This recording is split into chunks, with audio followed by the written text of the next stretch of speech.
Awesome.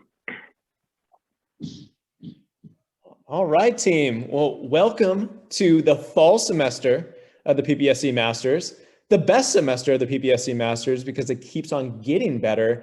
And I'm excited to have everyone here for the next 8 weeks and beyond with us.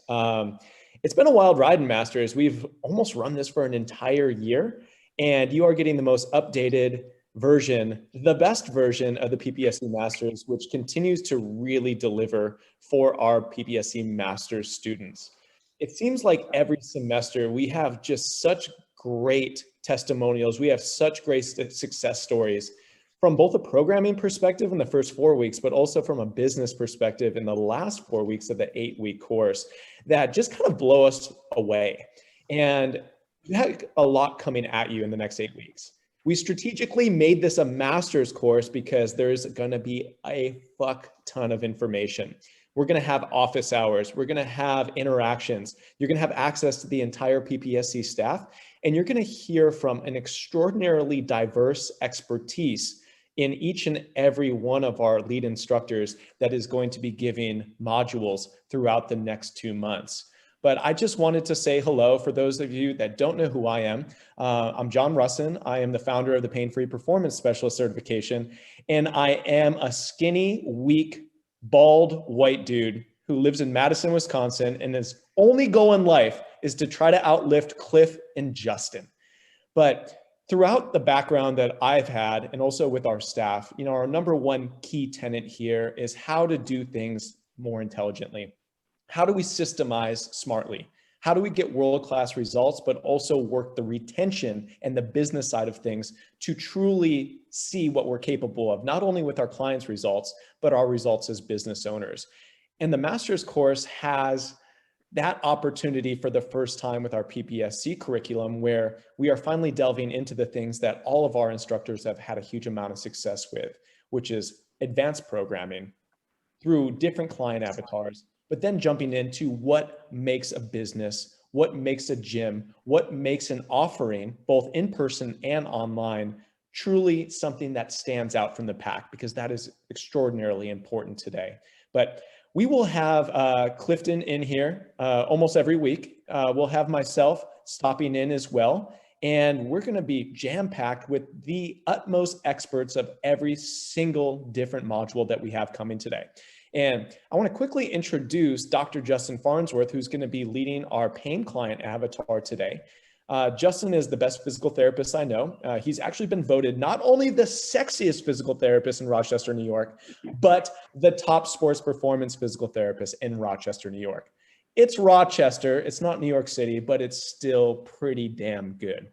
But when it comes to the management of the paying client, Justin is the expert on the PPSC team. He's our director of rehabilitation because he spent the last decade rehabbing clients and patients from pain, injuries, and dysfunction at a clinical perspective, all the way up back and through rehab back to performance. So when it comes to the pain client, you're going to learn a lot of things tonight that is truly going to be new to you.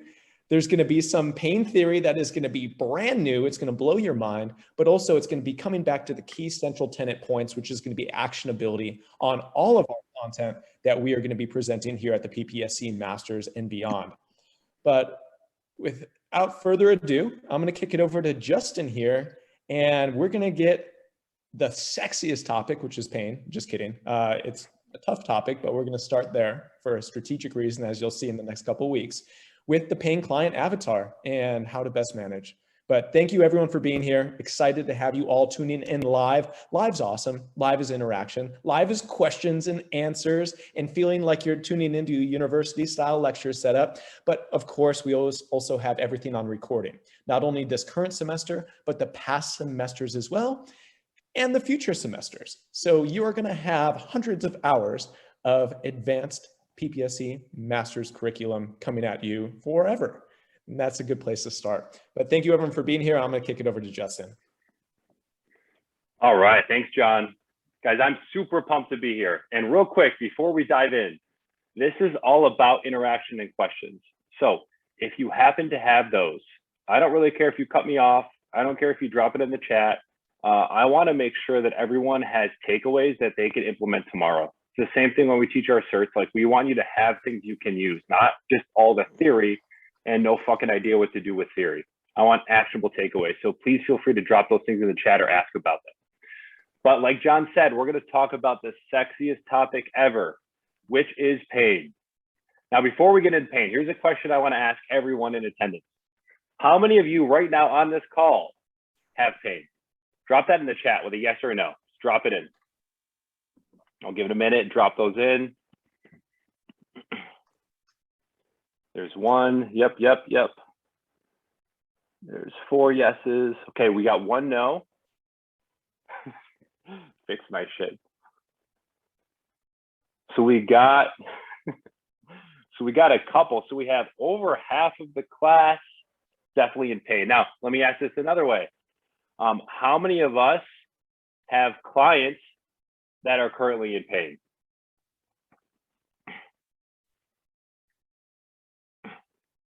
It's typically going to be everybody, because just about everyone in freaking America has some pain.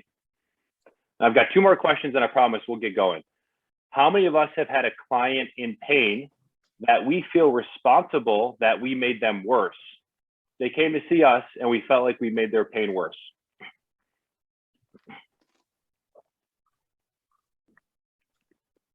And I'll raise my hand. I've definitely done that. I've absolutely done that. I mean, shit, I'm seeing people in rehab and I made their pain worse. Yeah. And then last but not least, getting a lot of yeses on that. How many of us actually feel comfortable when it comes to dealing with the topic of pain and how we could potentially work around that with our own clients? What's our comfort level in the room on dealing with people that have pain? Are we comfortable or do we not feel super comfortable with that?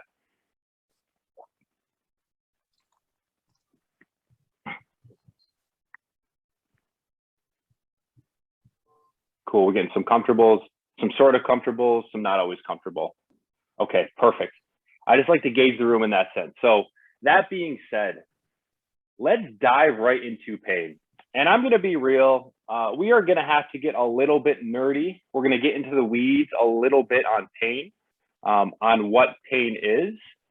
And then we are going to dive ourselves back out and we are going to give you actionable steps for pain. But in order to truly understand and be a little bit more confident and comfortable with dealing with people that have pain, we have to have kind of a nerdy perspective and understanding of what the heck pain actually is. So we're going to take some time and we're going to talk about some different theories related to pain to help us all understand how we could deal with someone that has those issues. We're also going to identify that pain client. What is that avatar? What do they look like? What is that actual person that would identify them as a painful client? And we could apply these principles. We're going to discuss how we could potentially modulate pain. So, I mean, here's the reality, right? We are not clinicians. We are not going to sit there. We are not going to diagnose someone with pain, right? We're not going to tell them, hey, I think you have an L4, L5 herniated disc. Like, that's not within our scope. However, we do have an opportunity as coaches and trainers to allow our clients to feel a hell of a lot better and to honestly help them with their pain pretty damn well without necessarily having to diagnose it, if that makes sense. We're going to discuss how we're going to apply some pain-free performance application and then troubleshooting that painful client. And then the last thing we'll touch on is problem solving, kind of common things that happen in different movement patterns in terms of pain and what we can do to build around those. So the first thing we got to talk about is, like, what the hell is pain, right? It's interesting. This was actually recently just redefined just about a year ago. And we've known about pain for a very long time. It's been studied for over 250 years in the scientific sense, like what pain actually is. So from the people that actually study this stuff, the International Association for the Study of Pain updated it last year, quote, pain is an unpleasant sensory and emotional experience associated with or resembling that associated with actual or potential tissue damage. Now, here's the really interesting thing. The more we start to study pain, the more we realize we don't know really anything about pain. We do know a couple things. Yes, there's a feeling. I feel something that makes me want to say I am in pain. but there is also an emotional response and experience that goes with that feeling. Those two things go together. You can't separate the stimulus with that person's perception up here of that stimulus. And the other interesting thing to me on this too is that pain is associated with actual tissue damage, like I broke my leg falling down the stairs. That fucking hurt. Or potential tissue damage. Basically, pain does not always equal harm. And in fact, we'll note that a lot of times a person may perceive pain when their body feels in a threatened state. So that's really important to understand, because when it comes to us working with those people, we have to have an understanding of, are you injured or are you hurt? Can we work this, or do I need to get you to see somebody? But we do have to definitely respect that pain is a normal part of the human experience. If you don't experience pain, you're probably dead. Right? All of us are going to experience pain. That's a normal thing. And it's funny. It used to be 80%. 80% of this country was going to have a debilitating episode of back pain. That number's actually gone up to almost 90%. It's like a normal thing for all of us to have those pain points. So when it comes to pain theories and understanding, like, why the heck do we even feel pain? I want us to respect just a few things. And I'm not expecting anyone to memorize this. I mean, shoot, there's not going to be a test on this, but it helps us understand what different structures are associated with a pain response. So we have to realize that pain is truly an involved system that has a lot of different interacting parts. So for instance, we know a peripheral nervous system, the stuff out here I can feel and touch and have sensation, is involved. We know the central nervous system, the brain and the spinal cord, is involved. We know that fight or flight autonomic nervous system is definitely involved with pain. We know that there is a structural component as well. We know that the limbic system, the system responsible for behavior and emotional based responses, is involved with pain. And believe it or not, even your cardiovascular system has a sort of pain sensation behind it.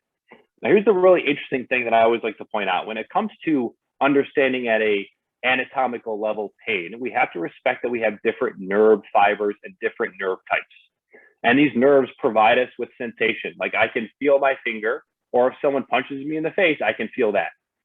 Those all move through different types of fiber lengths and also how big that nerve actually is. So for example, a very big nerve, your A alphas, are actually involved with things like proprioception, like knowing where your body is in space. So you'll notice as you read across, it'll also have something called myelinated. Myelinated just means that the nerve is basically supercharged, so it moves really fast. That's all that refers to. You'll notice as we go down, even to the bottom of this, right? When you get to kind of your less diameter and almost unmyelinated, become some of our pain signals. And the reason I point this out is you'll actually notice when it comes to pain response, think about that time you put your finger on a hot stove for a second. You put your finger on a hot stove, there's a little bit of a delay on you feeling how hot it was on your finger, right? It's not immediate, but it happens in a couple milliseconds. Versus how quickly do you pull that finger off that hot stove, right? And here's the reason that happens. If you look at something like your A gammas, that's your motor to the muscle spindle. That is a reflex that makes us move. That moves a little bit faster than your pain fiber does. Again, not that you have to memorize this, but it just gives us a kind of big picture idea and understanding. There are many different types of nerve fibers in our bodies, and all of them have a little bit of a different action. But specifically when it comes to pain-related sensations, they tend to sit on fibers that don't necessarily move as quickly per se as our motor units do, or even the ones that allow us to touch and feel. The last thing I'll point out, if you look at something like your A beta fibers, right, the touch, the pressure, the vibration. Think about this for a second. If we're in pain, right, and maybe you're seeing a clinician, you're getting a massage, or you're getting down on the foam roll, right? What things are we getting input to? Well, you're really getting input to your A beta fibers, which is why there's some thought that pain will go away temporarily when we input those, because those are bigger and they're myelinated, so they move faster. Does that kind of make sense for everybody? See a couple nods, a couple no's, if that's okay. Everyone good on that? So that's kind of like a big picture idea of what we're thinking about when it comes to the pain client and the way we're going to be dealing with this. So I promise 2 to 3 more slides of nerdy, and then we're going to pull ourselves back out and talk application. So it's interesting. The first pain theory was actually studied back in the 1800s, believe it or not, about trying to figure out why the hell do we experience pain and how does that actually happen? So the first one that came out, I think it was like in 1829, the specificity theory. The idea that there's actually an individual fiber that's responsible for every pain sensation you could possibly perceive as a human being, which is pretty crazy. Think about that. Like cold versus hot versus, maybe pricking your thumb. Like there's actually a different highway. At this point, we do know that tends to not be an accurate description. So then we move on to something called the pattern theory. The pattern theory suggests that there's actually no real distinct system for pain. Pain receptors are really just shared with other bodily systems. And the brain's only going to get a specific pain perception when there's enough stimulation of all those receptors at once. Again, this is a theory that has been disproven because it really discounts the role of this thing up here. And we'll notice in a slide or two, this is really the thing that drives people's real perception of pain. Pattern and theory number 3 is the gate control theory. So what does everyone here do? We've all done it, all right? What do you do when you slam your finger in a door? Drop that in the chat real quick. What's the first thing you do?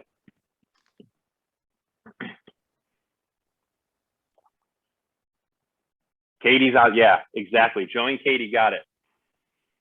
So some people are saying rub it, and that is accurate, but that's actually the second thing you do. To quote Katie, she said scream. To quote Joey, he said yell fuck. I usually do that one. I usually curse first, and then what do? Then we rub it, right? This is the theory behind the gate control theory, right? What do? We rub it. We provide one sensation up here, which overrides that pain signal, because the reality is when it comes to true sensation, your brain can only really perceive and distinguish one thing at a time. So if we provide a sensation that's on a nerve fiber that's bigger and faster, I'm going to down-regulate and my brain will have this perception of things no longer really hurt. The problem with the gate control theory is it doesn't explain pain on people that have chronic pain. So that individual that has nothing wrong on an MRI, that individual that maybe lost a limb in battle and still feels their foot, there's no foot to rub, right? But there's still this perception of I have a pain signal going on.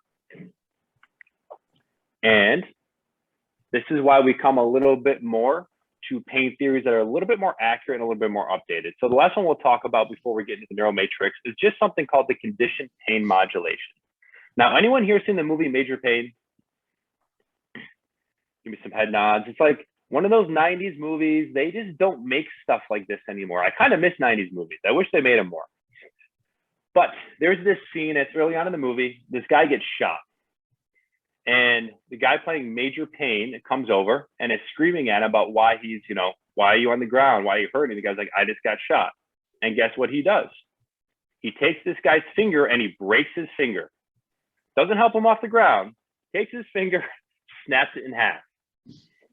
And the guy looks at him, he's like, what the hell did you do that for?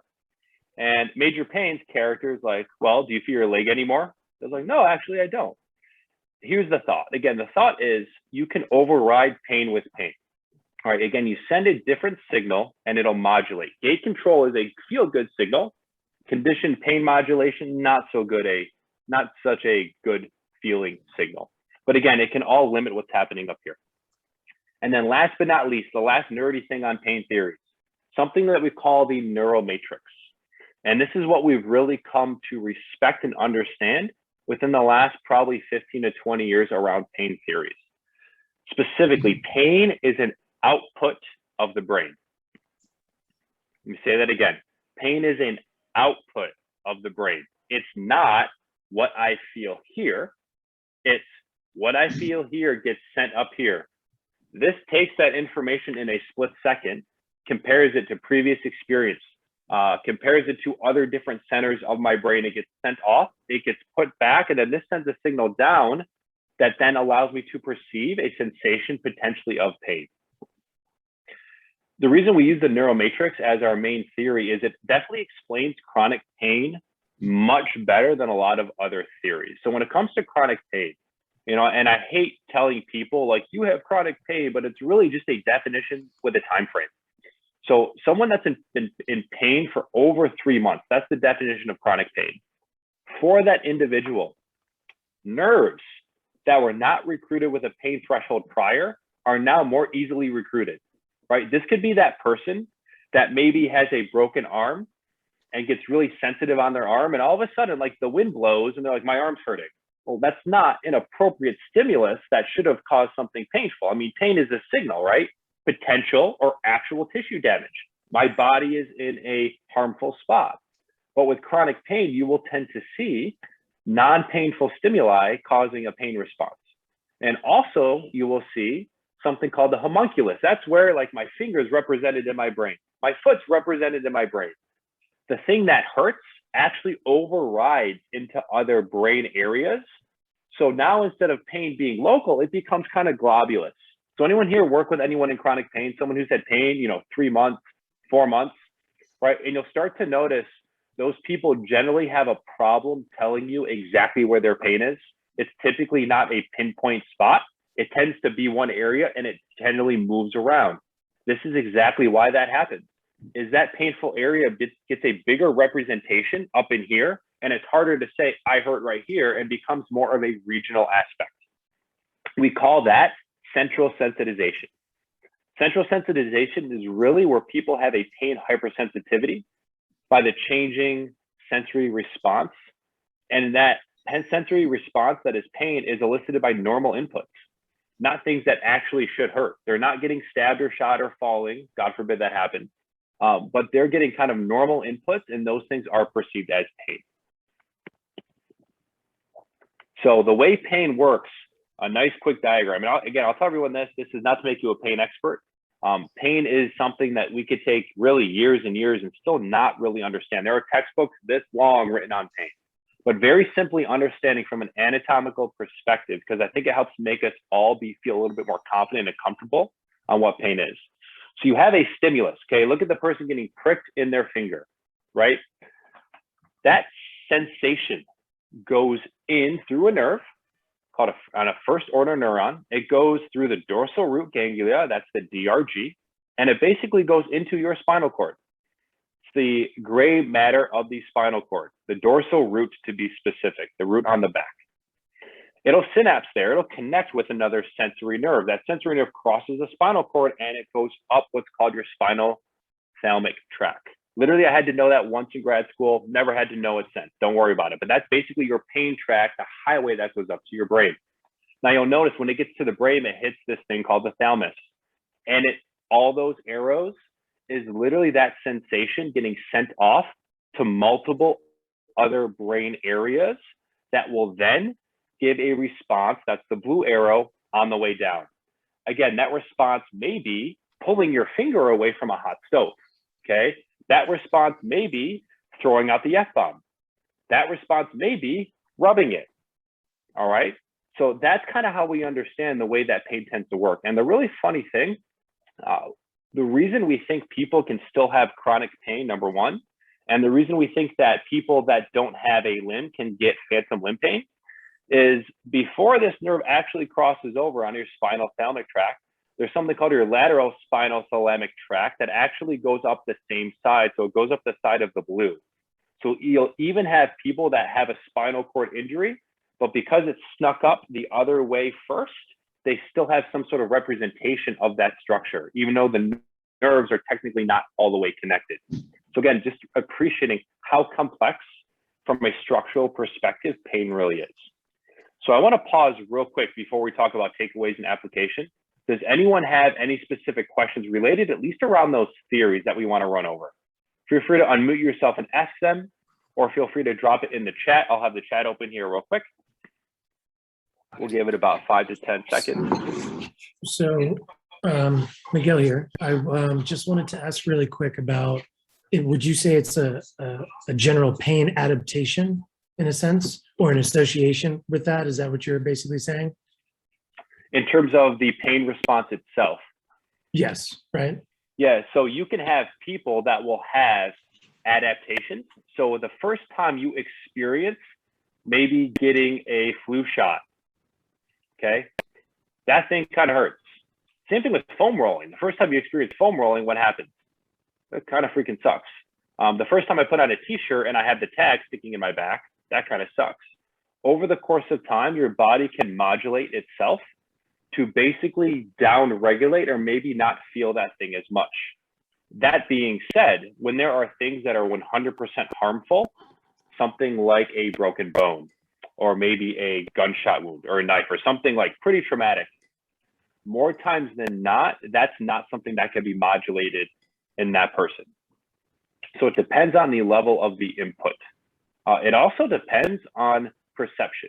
So for example, I'm gonna go back to the shot, okay? Anyone here remember getting their first shot, like their flu shot or a vaccine or something like that?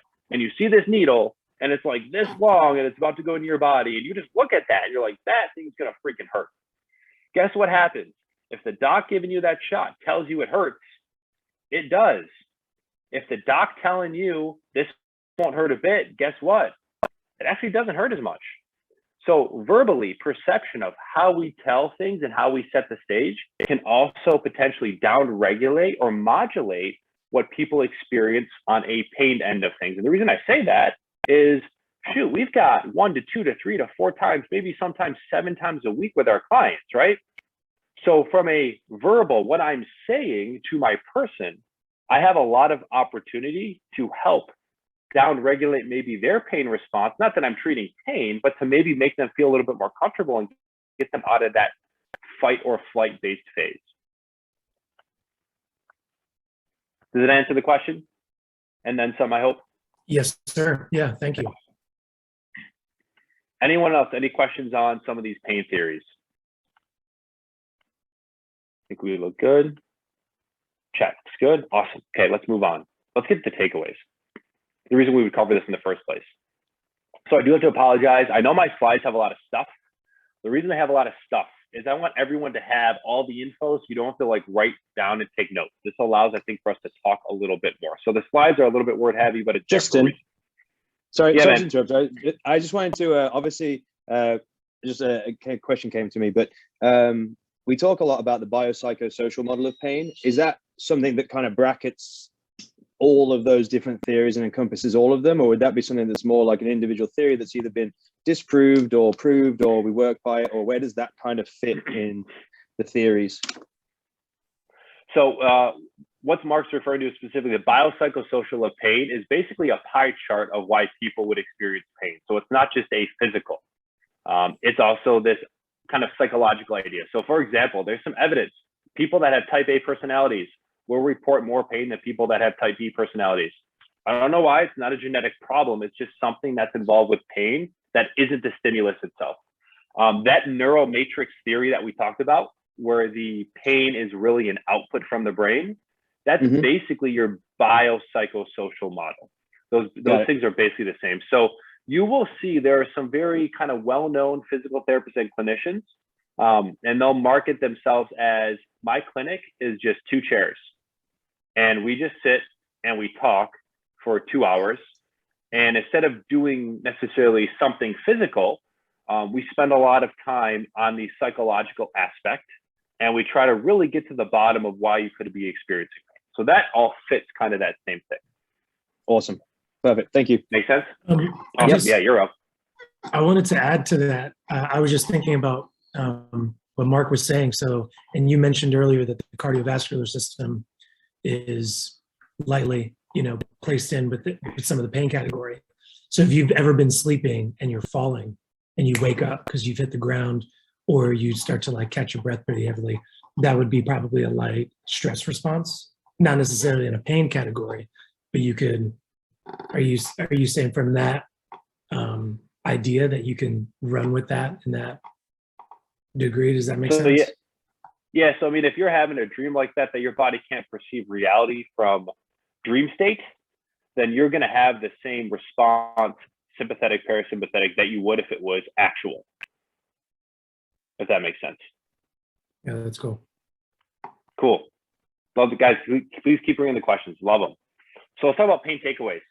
So number one, we have to respect pain is really what? Pain is a survival mechanism. For some reason, the body senses a threat. That could be a physical threat, That could be a positional threat. I've actually had a few people I've worked with who you put them in a certain position, like the low end of a squat, and even though there's nothing wrong with them, they have a pain sensation there because maybe their body is weak there, or maybe their body knows they can't control themselves there.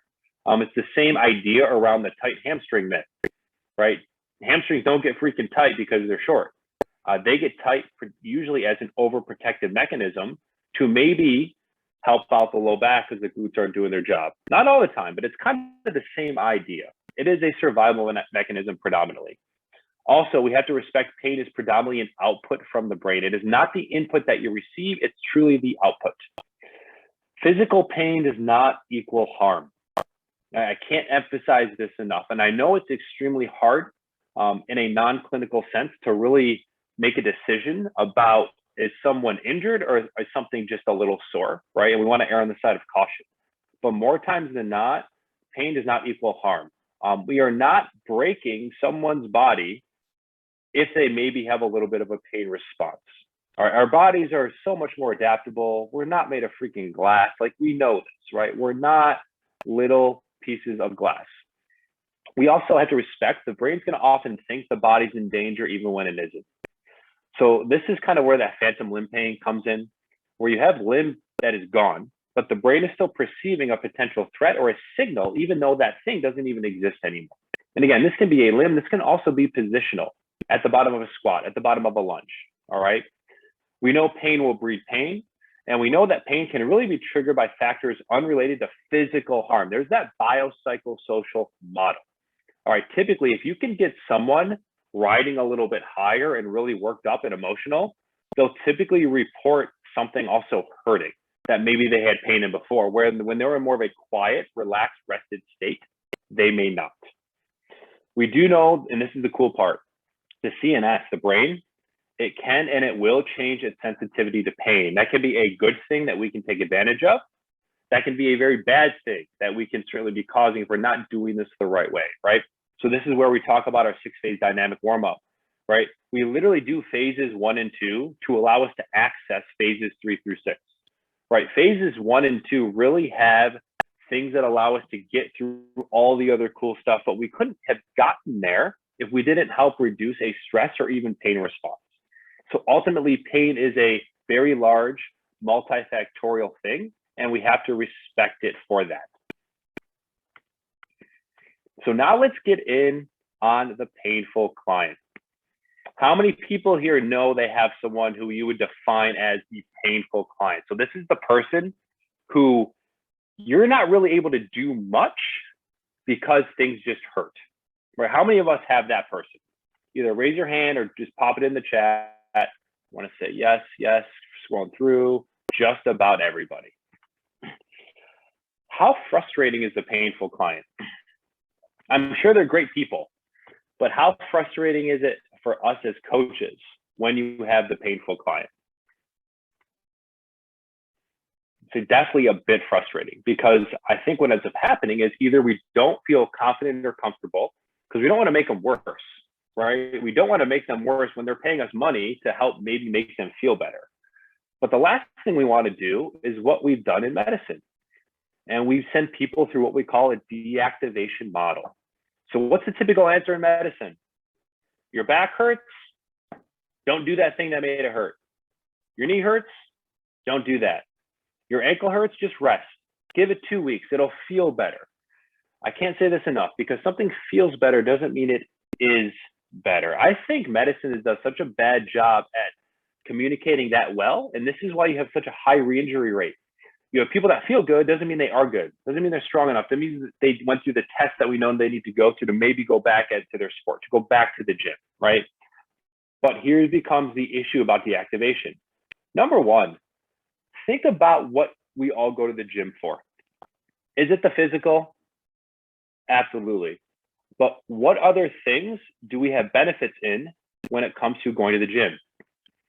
Psychological, hormonal, maybe some people literally emotional or spiritual aspects, right? If we talk about a holistic approach to healthcare, 2 words, healthcare, we want to hit all those systems, right? We know it's more than just physical for people. But if we take someone out of the gym, yes, do they lose the physical? 100%, but they also lose the hormonal response to exercise. They lose that psychological aspect. I remember I had a patient of mine, and COVID had been running its course, and she had one of her best friends actually commit suicide right in the middle of COVID. And the reason that happened was this person used the gym as their outlet. That was the one thing. They had a history of kind of some mental issues, some anxiety, things like that. And the gym was their one outlet away from all that. Worked better for them than any medication did. And the gym went away, and their coping mechanism went away. So when I talk about the deactivation model not working, I truly do mean, yeah, that person that sprained their ankle and maybe they could have gotten better faster. But I also mean that other end of the spectrum person who is literally using that place to make the rest of their life better, and we take them out of that. We definitely shouldn't. And this is why. When it comes to deactivation, one of the big things that happens is atrophy, right? We know we have a pretty rapid loss of muscle strength, and that can happen in as short as 10 to 14 days. It can happen in 10 to 14 days, and guess what? It's going to take you over 6 weeks to get back what you lost in 10 to 14 days. So we do know from a muscle strength and hypertrophy standpoint, something you don't want to have happen. Also, the interesting thing is when you look at immobilization versus bed rest, immobilization literally means they're putting it like in a cast or a brace, like you literally can't use that thing. You'll actually see a lot of research that suggests immobilization being worse on muscle mass loss than bed rest. And the thought is when you're on bed rest, you can at least freaking move your body. You may roll, you may sit up, you may move your leg around in space. But when you immobilize a structure that doesn't need to be immobilized, the amount of atrophy and muscle loss that occurs is massive. I mean, think about how many of us have had a cast before taken off, or know someone who's had a cast taken off. I mean, they're usually at a cast for about 6, maybe 8 weeks. Bony healing is about 8 weeks. You take that thing off, that thing looks so small. It's like watching a tennis player. They have the arm they hit the ball with, and then the one they do nothing with. And like literally, it's a smaller thing, right? So we know that immobilization has a really, really bad effect. And the really funny thing is with a lot of injuries, at this point, we know we have evidence that suggests moving it around early helps it feel better and people recover faster. We also know that appropriately loading it early helps it feel better and work better. I'll use ankle sprains as an example. The old school way of treating ankle sprains, when you sprain your ankle, what do? We rice it, we rest it, ice it, compress it, elevate. And some people are still giving out walking boots. I don't know why, but they're giving out freaking walking boots for a sprained ankle, okay? So you put someone in a walking boot and all of a sudden, do they get to like walk on their ankle? Sure, but guess what their ankle is not doing? It's not moving through its full available range of motion, which we know is not gonna make it worse. It's not actually moving like this, which is a muscle pump that'll pump out a lot of that fluid and lymphatic drainage that will cause swelling in that ankle. And you're also not loading proprioceptors. You're not loading those free nerve endings that give that ankle information about where it is in space. And this is one of the things we note as being causative for people delaying on their ankle rehab. If you've got someone that's in a boot, they literally have a harder time getting better, and it takes freaking longer because those nerve endings aren't stimulated through weight bearing, through hitting different surfaces, through basically moving around on the ground, normal things our ankle were made to do. And this is why, and again, maybe it's not something we're going to do because we're not clinicians on that sense, but someone sprains an ankle, unless it's a grade 3 full tear, they should walk on that thing. And people actually do better when they walk on that thing.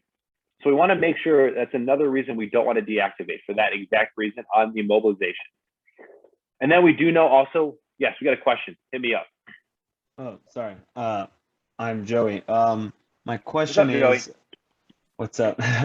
My question is, so I've been doing some research because I recently had a client get surgery on their bunion on their foot, and now they're in like this cast, and she's kind of worried. She's like, let's just do upper body. I'm like, but I sent her like articles saying like new research is showing that you can train the opposite limb and still maintain muscle. What can you say on that, I guess is my question. Bro, you're killing me, man. Give me like 2 slides and we will talk about the contralateral I'll go on training mute. effect. My bad. That's a perfect question. So we will talk about the contralateral strength training effect literally in a slide or 2. Cool. Thank you. Now let's talk about real quick our older adults, right? So sarcopenia, this is the process behind advancing age and muscle loss. So again, thinking about people over the age of even 40, I wouldn't call 40 old by any means, but take immobilization and bed rest and give that to someone who's 40 plus. That's a problem. That is something they may not actually ever get back versus someone who's 18 or 19. I always use my mom as this example. My mom had a really, really weird illness, some autoimmune stuff. No physician could figure it out. And she was on bed rest for a full year, literally 1 full year on bed rest. Mostly because she didn't have the energy to get out of bed, couldn't eat, couldn't keep things down. And I remember she came to see me in therapy, kind of forced her to, and I'm glad she came. And I wasn't really nice to her. Like, we worked pretty damn hard. And even now, at about 4 years after that occurring, and her working pretty damn hard, she's not even back to what she was before in terms of energy and in terms of what she can last and do throughout the day. So if she started here and we went down to here, we only got her back to about here. And I worked the hell out of her. Like, she did not like me for a good solid 6 months. But we do know when you start hitting certain age categories, if you don't use it, you actually will tend to lose it. And again, this is why we can't immobilize and deactivate people. And last but not least, we do know modifiable risk factors, things we have control over. Muscles will truly get weaker before they get smaller, right? So don't base your decisions on someone needing some help. Base purely on, oh, the muscle's smaller now, we need to go ahead and actually work on it. Strength goes before hypertrophy. And this is a modifiable risk factor. We can take care of this ourselves and help our people on those aspects. Right, and last but not least, with the painful client, make sure on all of your intakes, you have those comorbidities listed, right? If you've got someone who's coming in with a pain response, you need to know about that, but you also need to understand what big comorbidities could affect and potentially limit what you could do with that person on your sessions.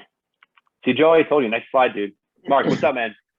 I actually just have to apologize. I got to close down the gym. Our gym closes at 8, but this has been fantastic. It's been awesome to meet you all. I'm hoping to get my schedule switched around so I can listen to the whole thing, but I'll be with you on Thursday and I'll catch up tomorrow with everything else. But this is awesome, dude. Thank you so much. Cool, man. And the rest of All us will right. be Have a good night, recorded for guys. you. Have a good one.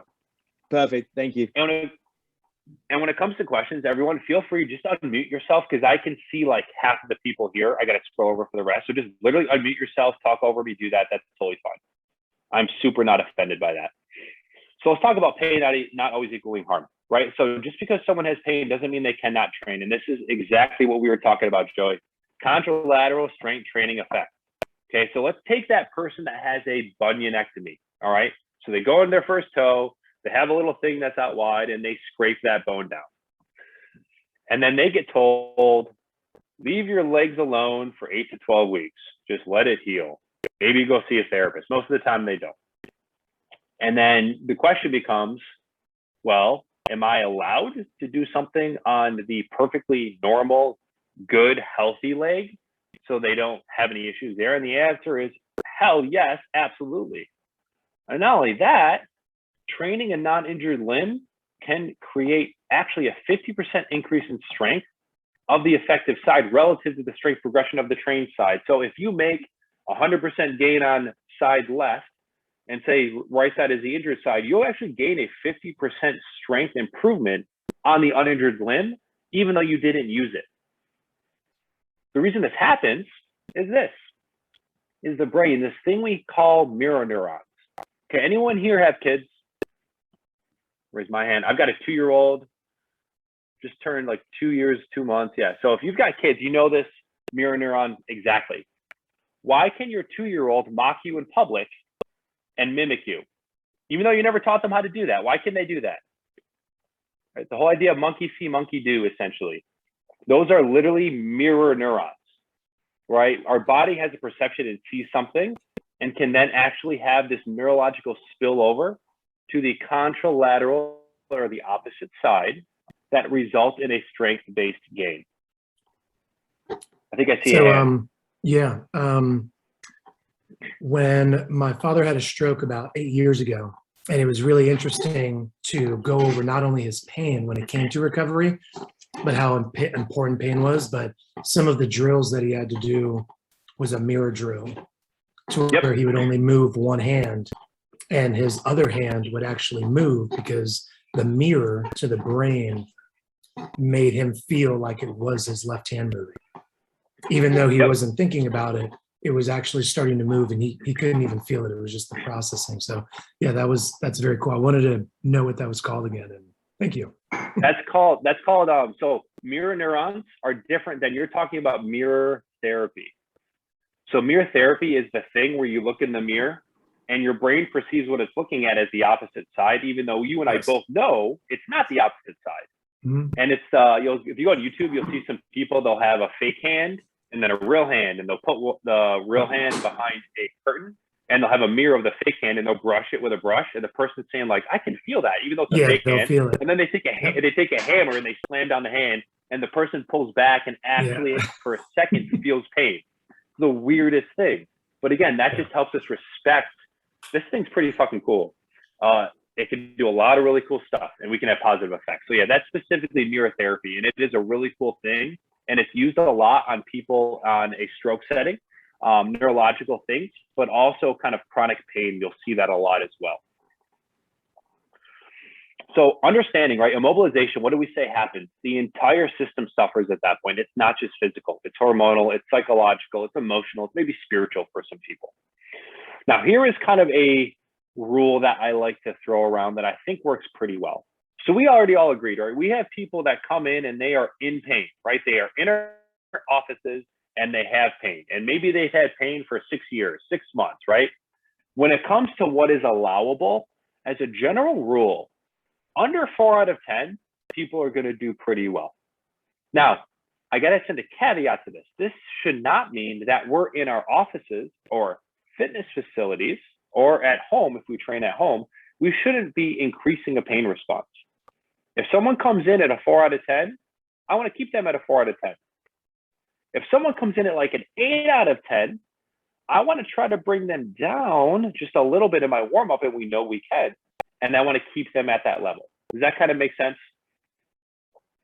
And here's the funny thing. I mean, even in a clinical setting, we are allowed, and research will tell us for some people to go pretty heavy into a pain response.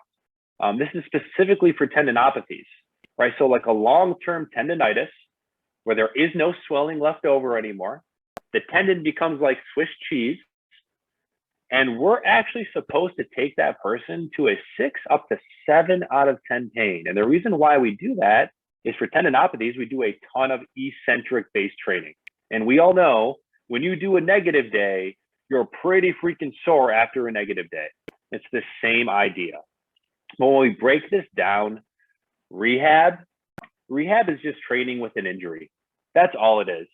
You know, I don't think a good strength coach and a good physical therapist should really look different. The physical therapist just working with someone that hurt their back yesterday, and the strength coach is working with that person who hurt their back a year ago and wants to make sure it doesn't happen again. But it shouldn't really be a different thing. I have found so much that when it comes to getting people healthy and better from a clinical perspective, I'm more successful problem solving and troubleshooting things that they can still do at the gym than anything I do on a fucking table with a pink TheraBand and an ultrasound machine. Like that stuff never works. It's about making sure we can truly keep people in the gym and keeping them strong and fit over their lifespan, right? So remembering it's not the load that breaks you down, it's the load you're not prepared for, right? It's not the deadlift that blew out your back. It was your inability to be prepared for that deadlift, whether the range of motion, whether it was the load, whether it was the loading tool, whether it was the tempo, whether it was the frequency, whether it was the volume. It was your inability to be prepared for those aspects that broke you down. So when it comes to specifically working with the pain client, our first goal is, yes, let's see if we can reduce the pain response so we can actually get something done in our sessions. And then make sure they're ready for the next time they need to load so they're not broken down. Get them prepared from a general sense.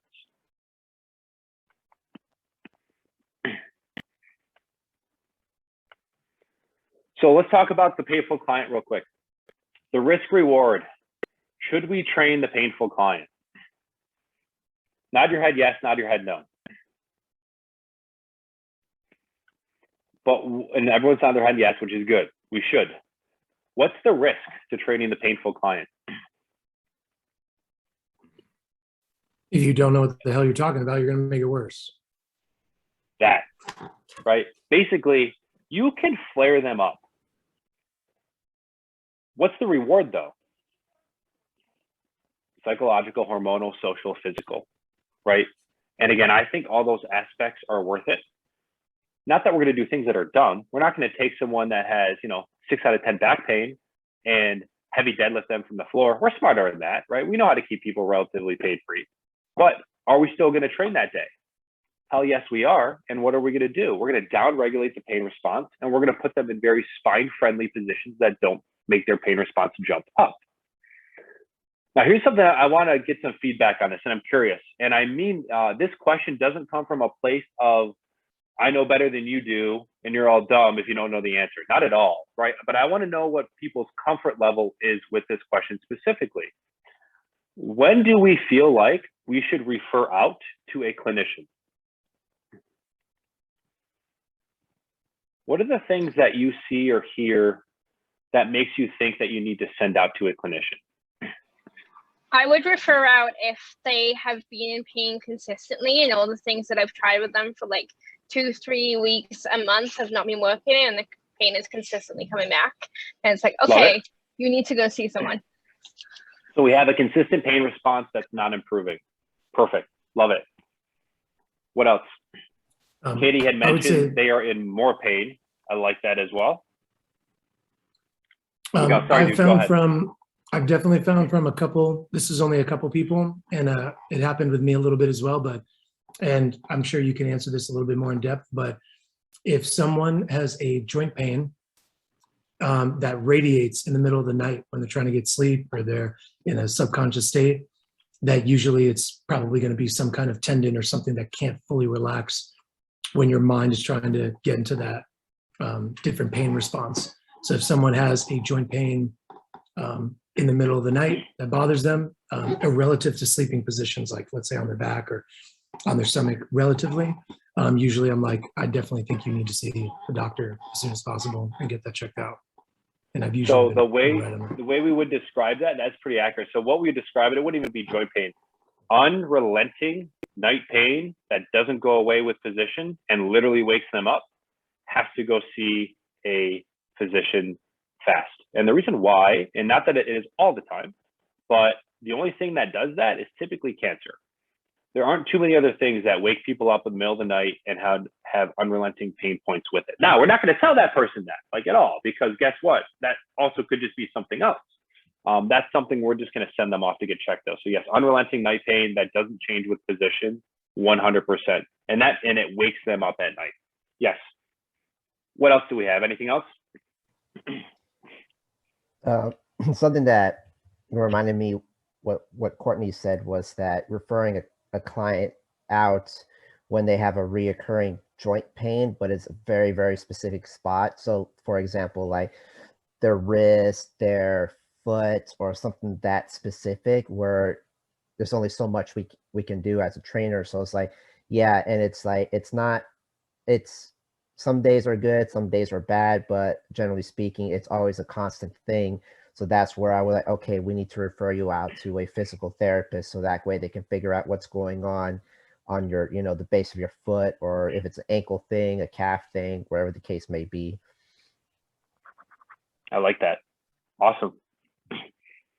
Anyone got anything else? If you don't, that's cool. I just want to make sure everyone gets their chance if they had ideas. I was going to say with a couple athletes, especially with like some of the kids, and me just breaking a lot of fingers, toes, and whatnot.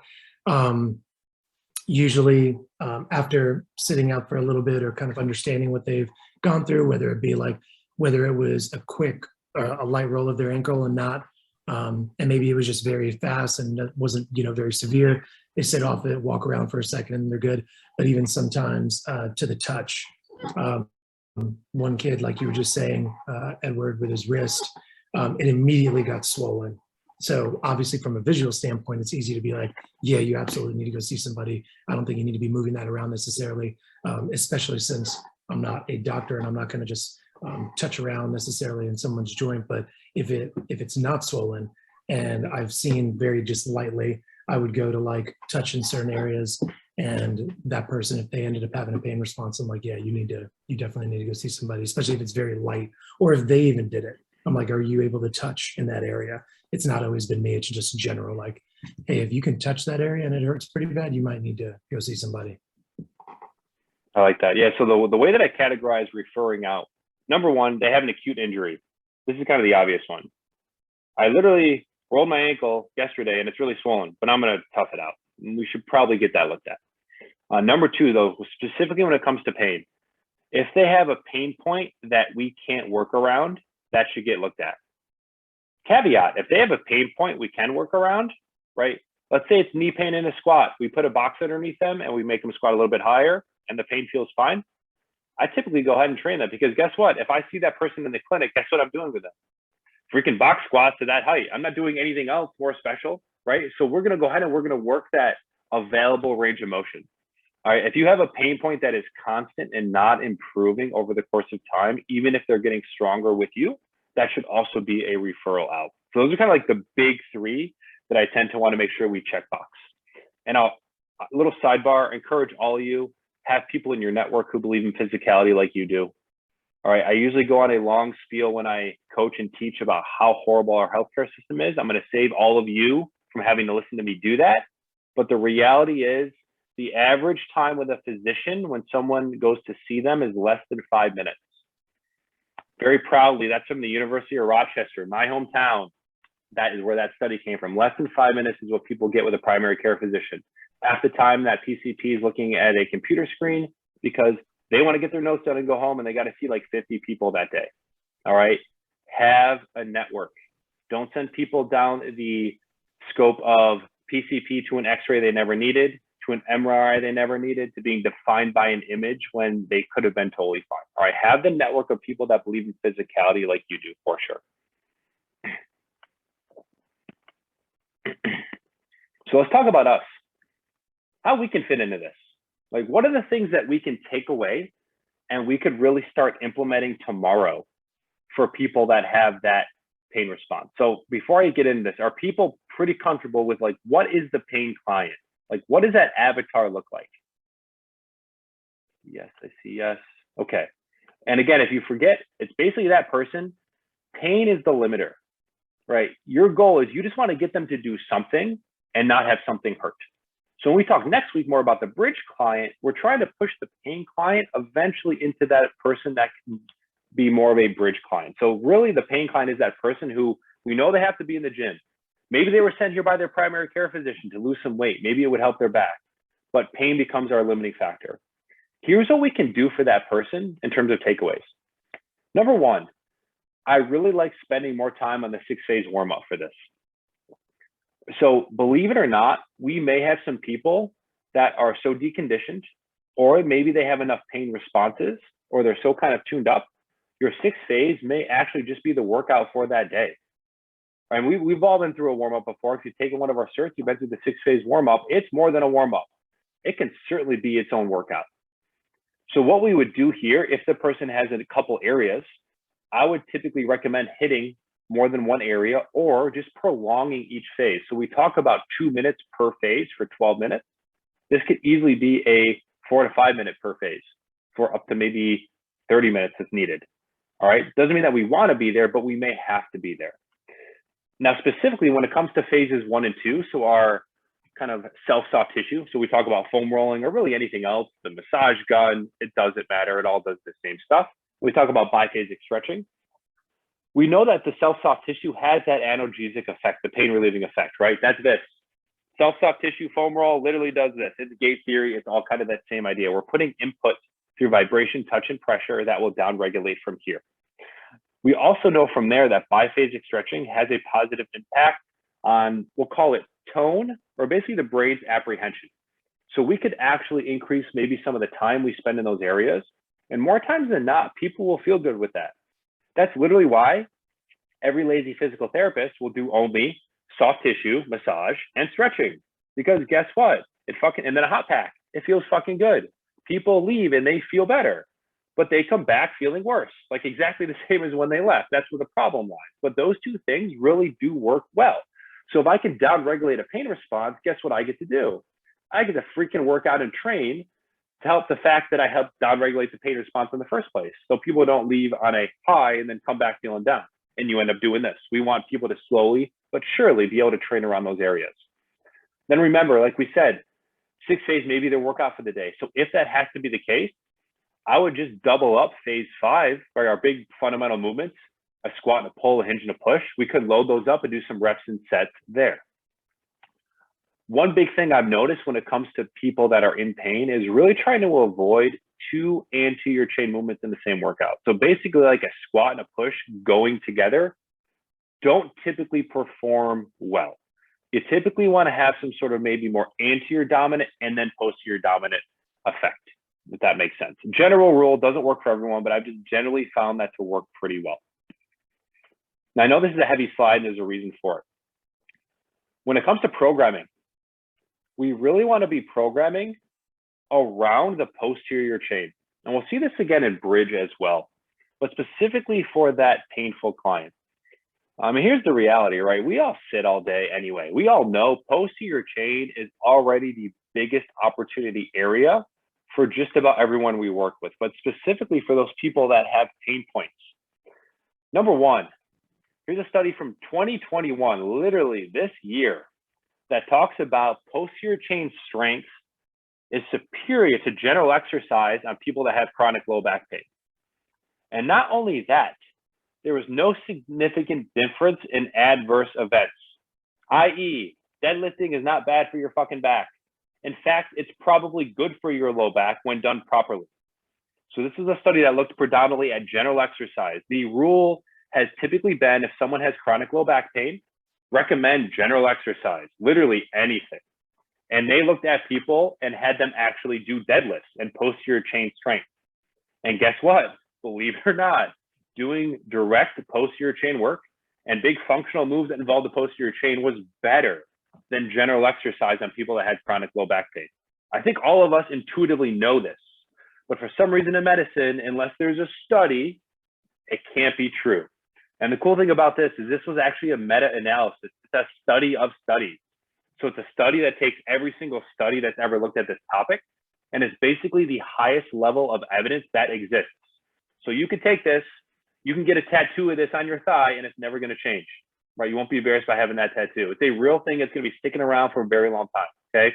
Posterior chain strength better than general exercise for chronic low back pain. The second one I want to point out here when it comes to posterior chain is a study from 2020. This is a randomized control trial. So this is the kind of second tier of evidence behind a meta-analysis. Believe it or not, the best clinical outcome for subacromial impingement. When we say subacromial impingement, this is that person that has like anterior lateral shoulder pain. I mean, let's be real. When people get shoulder pain, where they typically get it? Anterior lateral. It's usually somewhere in the front. All right. So not that we're going to diagnose subacromial impingement, but no one even really knows what a subacromial impingement is. There's like 6 to 7 different types. We just know it's like shoulder pain in and around here.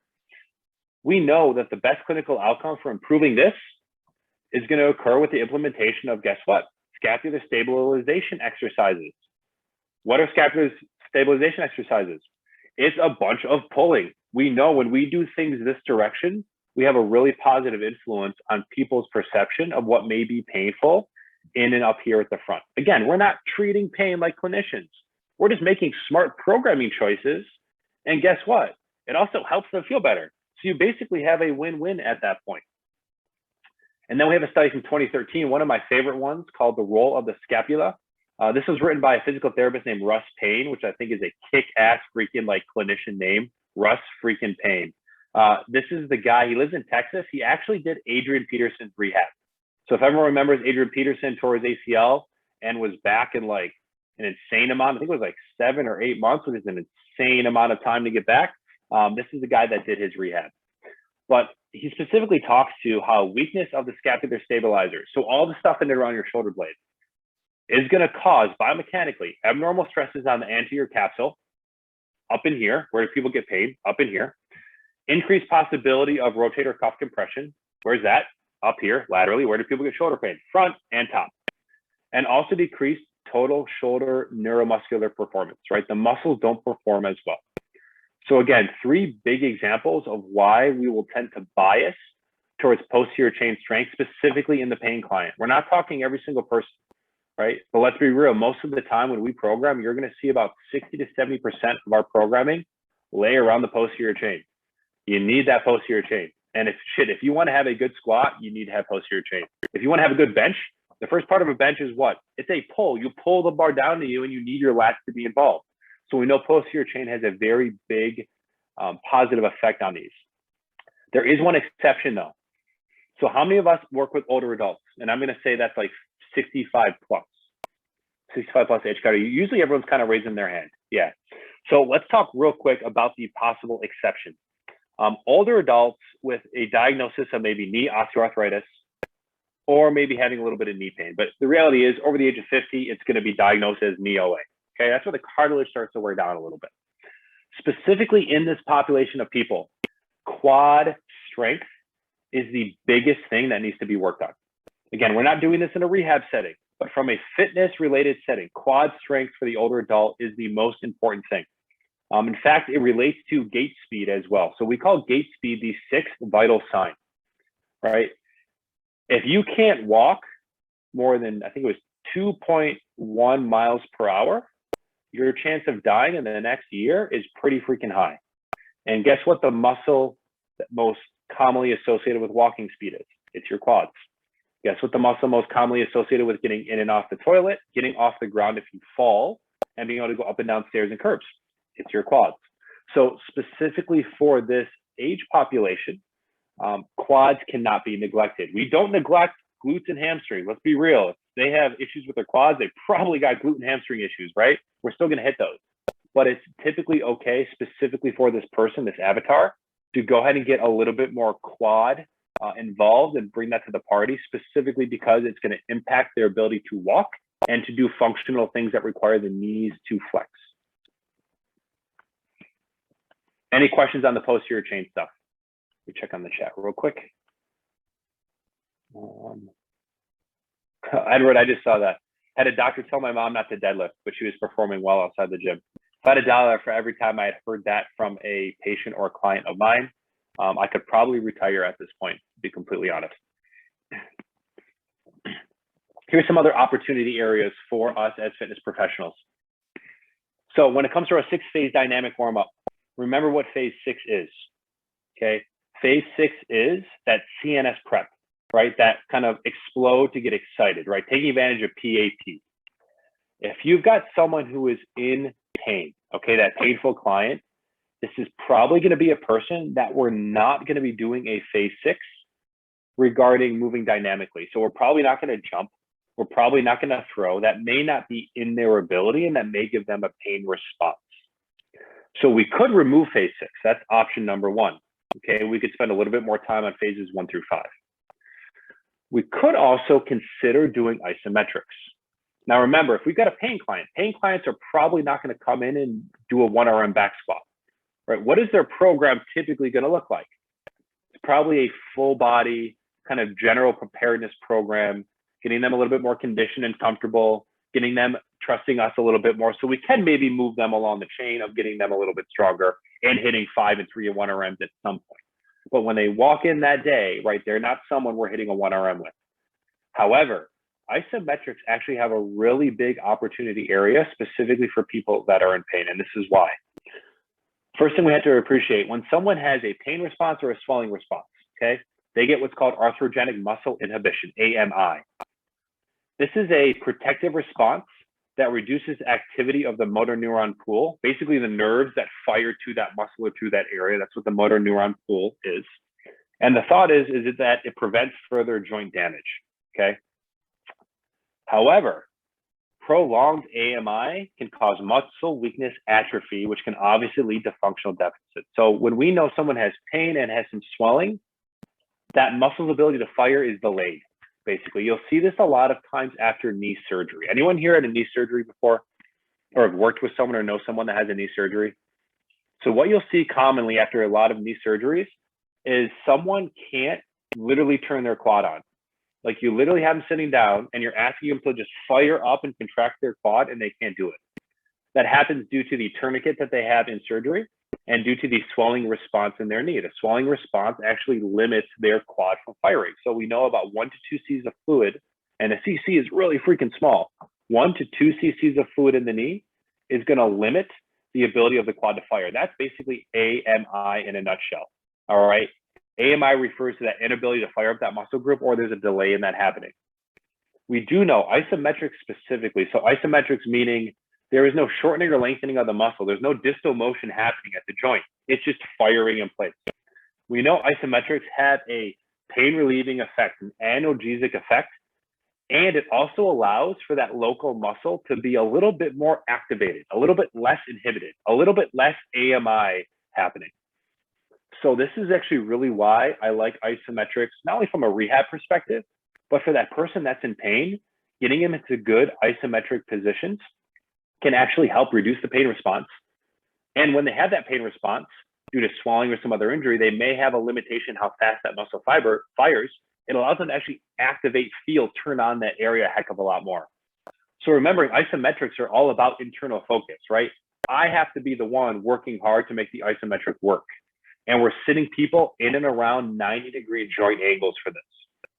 So for example, some of the stuff that we do when we teach our certs, right? We talk about maybe getting someone into a squat position at 90-degree joint angle and having them hold that, pressing up against an immovable object. I've had people stand in a split stance, one leg in front of the other, and then this arm is maybe pushing into a wall. It's kind of a push isometric. We'll have people that will grab a very, very heavy band with 2 hands, step back with 2 hands, and then let it go. Guess what? I have a pull isometric. Again, sitting things in and around 90 degrees. ISOs really work well, specifically, well, for a lot of people, but specifically to this population. Any questions on ISOs? Everybody go with those? A lot of options when it comes to ISOs. You could be a little bit creative with them, but it's really the biggest thing. There's really 2 things: 90-degree joint angles, and the person that's doing them has to have maximal intent. And the cool thing is you can grade the intent up or down, even if they do get a pain response. So if them pushing at like an 80% effort hurts, ramp them down to a 60. And then maybe the next rep, you may be able to get to 70 because you're just kind of gradually exposing them to that task, and the brain will typically down-regulate at that point as well. So another big thing that we talk about a lot, because it really has positive influences, but it's not sexy. You're not going to take a video of yourself freaking breathing, throw it up on Instagram, and all of a sudden get 1,000 likes. Like, it's just not going to happen. But the positive impact of breathing, I can't spend enough time talking about this. I can't emphasize this enough. We know for a fact in any single setting. So study number 1 looked at post-operative people. Study number 2 looked at general people, general health and wellness. Study number 3 down at the bottom looked at people stressed the fuck out from their jobs. All right, 3 different big avatars. Guess what? Breathing has a positive influence on biomarkers for stress in every single one. So they literally took people's blood out. They measured different hemodynamic values. They measured blood cortisol and glucose values of patients postoperatively after surgery. And guess what? The ones that were given 20 to 30 minutes of deep breath, diaphragmatic breathing, cylinder breathing, whatever you want to call it, they actually had better markers of stress. They were less freaking stressed, right?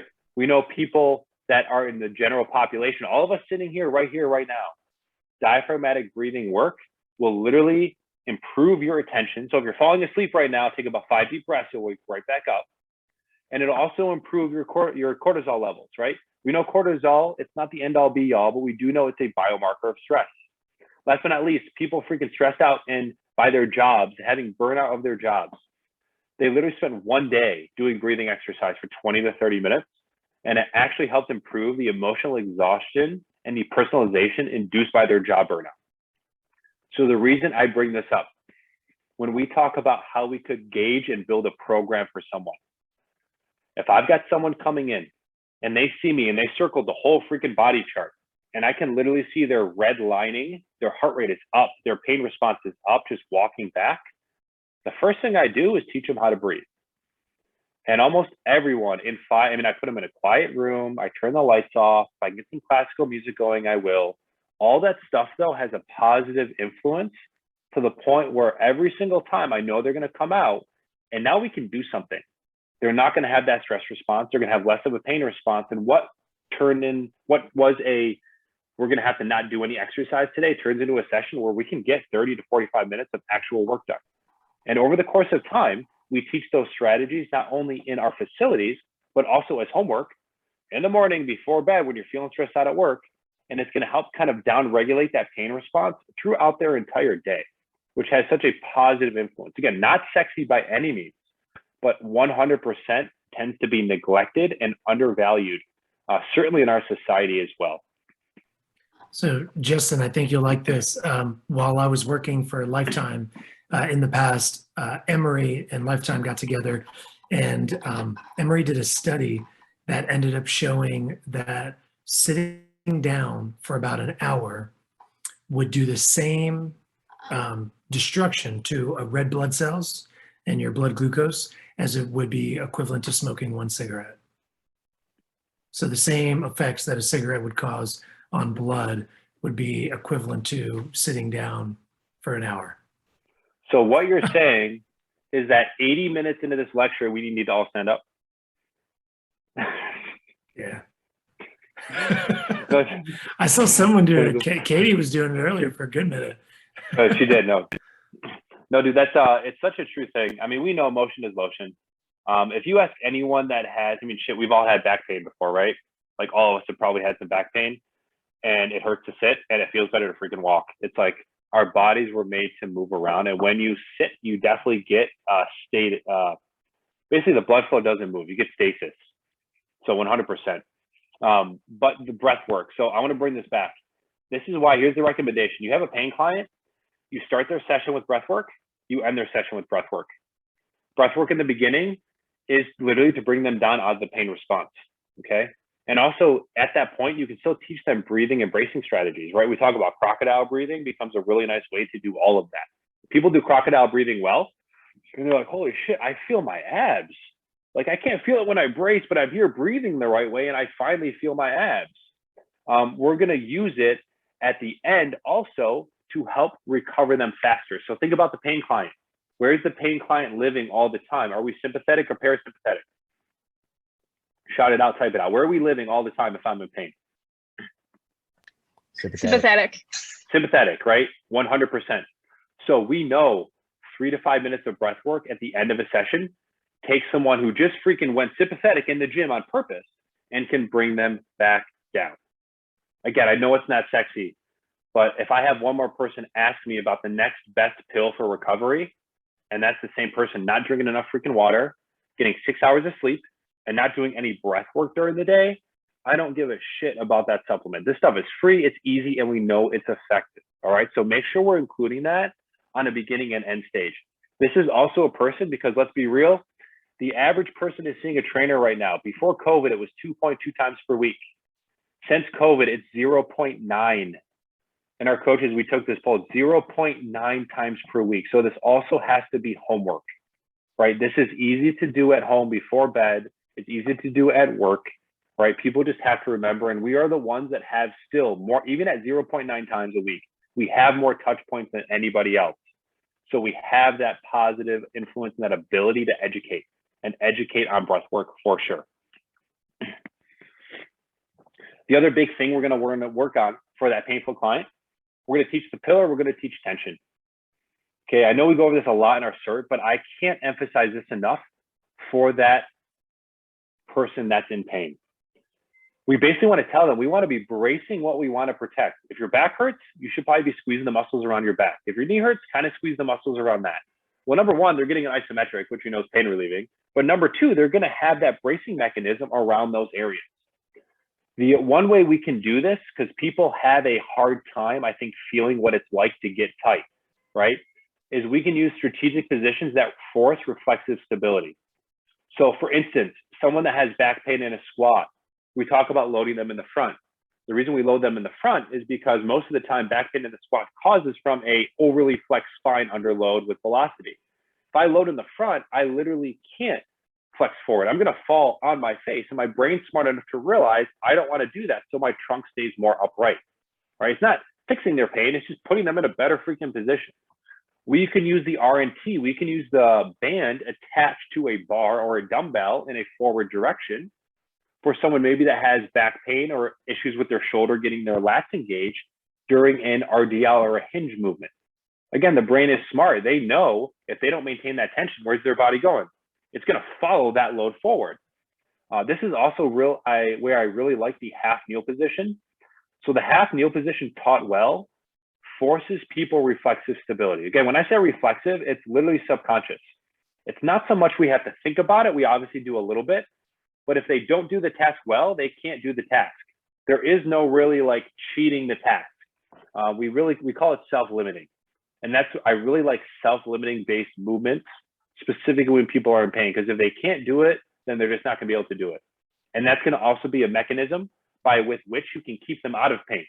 If they can only do it successfully, that's what we want. The goal obviously is not to stay here, right? We don't want them to be a paying client forever. We want them to be getting into some bridge-based programming. But again, I will say this, the more I've gotten into my career, I think now I've been a clinician almost 10 years, and I've seen a lot of people. I was a strength coach for the past 20. So I've been on that athletic end. I was an athlete. I've been on the recovery end myself, or recovery end as a clinician. More times than not, when I spend more time teaching some of these recovery strategies, and then we specifically talk about the pillar and generating tension, all of a sudden the movements I could do with that person, they just like open up. Versus, let me assess you, let me figure out the 7 things wrong with you that we need to get 2 more degrees on L4, L5. We need to stretch out your hamstrings a little bit more. Like that shit never works. Loading someone through a controllable range of motion, that does not hurt. That's the stuff that works. That's the glue that helps keep people feeling good forever. So one of the big ways we do that is we have to work on teaching pillar, teaching tension. And we have multiple strategies to do that. We also may have to major in the minors. I know this is boring. I love loading up a big barbell back squat, post on Instagram, say, look at, I out squatted John again today.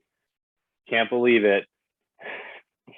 But we may need to major in the minors, right? So you may have to actually bring up individual muscle areas. And the reason why is, let's be real, a stronger muscle in isolation, it's still a stronger muscle. It's our job to integrate it into a functional pattern, right? Just because I did a leg extension doesn't mean my squat got stronger, right? We still have to integrate that into the pattern. However, if you have someone that has so much pain around a certain joint or structure, you may have to break down big movements into their components. So for example, if we want someone to be able to work on a squat and all they can do is maybe some TRX squats before their knee starts hurting, well, that's our big pattern. But then guess what we're going to do? I'll get on some freaking machines and I'll bring up quads, glutes, hamstrings, and we'll probably do some core work. And I will keep doing that. And all of a sudden they may go, holy shit, like the squat doesn't hurt anymore. I'm going to like go to the TRX. And then maybe we're like, hey, here's a 10 pounder. Like, that feels pretty good too, right? So we're going to bring up lagging muscles around that area. That's literally what most physical therapists do. Again, we're not playing physical therapists, but we know if you want to bring up a squat, what muscles are involved? Well, quads, glutes, hamstrings, adductor is the ability to brace. You want to bring up a push. What are the muscles involved? Anterior delts, triceps, a little bit of pecs, not as much as we may want it to be, lats, mid and upper back. So we're going to work all those in isolation on top of the big pattern of that day. Once we get there, like I said, we want to quickly integrate though. I want to get someone functional as fast as I possibly can with their feet on the ground, practicing the stuff they're going to have to go through every day as a normal functioning human being, because we really want to get them to a general preparedness program, being able to kind of do just about anything through a pain-free range of motion. And then we are going to talk about sleep. We know it's important, right? We know when we don't sleep, when I don't sleep, I am a miserable human being. Right? If I don't get at least 8 hours, no one wants to talk to me. That is for sure. Now, again, think about our people in pain. First of all, they've probably already been beaten over the head with sleep. It's like telling someone who smokes not to smoke. Like, they already know. But we do know this is something that we want to try to dive in on a little bit, because there is a medium effect of sleep deprivation on pain, right? So when it comes to research, if you see a medium effect, that's actually a pretty significant finding. It doesn't always have to be a very high significant effect, all right? Medium is a pretty important thing. Take note of that if you ever read research. There's a medium effect on sleep deprivation on pain. If you get less than 6 hours of sleep per night, you will consistently report higher levels of chronic pain. Period, end of story. So we know we want to try to get ourselves over that marker. And we also know when you get less than 6 hours of sleep, what happens to all your hormones? They're all out of whack, right? What helps regulate some pain cycles? Hormones do, right? All that's driven from here. So we know we want to have positive effects there. We also know that total sleep deprivation increases pain sensitivity. It impairs conditioned pain modulation and facilitates temporal summation of pain in healthy participants. So they took a group of healthy people that didn't necessarily have any pain points, and they deprived them of sleep for a certain amount of time. I honestly forget how long in this specific study. But those people then started to have higher levels of pain sensitivity. So I think they used a needle prick. They used it as a pre-test. They deprived them of sleep. Then they used it as a post-test. And the people that were deprived of sleep had to increase pain sensitivity. They reported much higher levels of issues there.